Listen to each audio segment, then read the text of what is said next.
So today we're breaking down Zoom Free versus Zoom Paid, and by the end of this video, you'll know exactly whether upgrading is actually worth your money. Most people think the only difference is the 40-minute limit, but that's not even the biggest upgrade.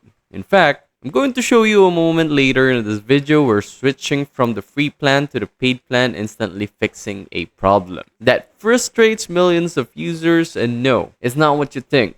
Just like how Chrome, it has one hidden setting that instantly fixes freezes, Zoom also has a feature that quietly transforms your meeting experience, but only paid users get it. Let's get the obvious one out of the way. Yes, Zoom Free gives you unlimited one-on-one meetings, but cuts group calls at 40 minutes. Paid plans remove the cap entirely, but that's just the surface level difference. Here's the moment I was talking about. When you switch to a paid plan, you unlock cloud recording. And this is huge, because instead of your computer slowing down, or running out of storage, boom, your entire meeting uploads automatically, stores safely online, and even generate transcripts. This single upgrade alone can completely change how you manage meetings. Paid Zoom also gives you breakout rooms, advanced host controls, polls, branding, team usage, and higher audio quality options. Meanwhile, the free version keeps things super basic,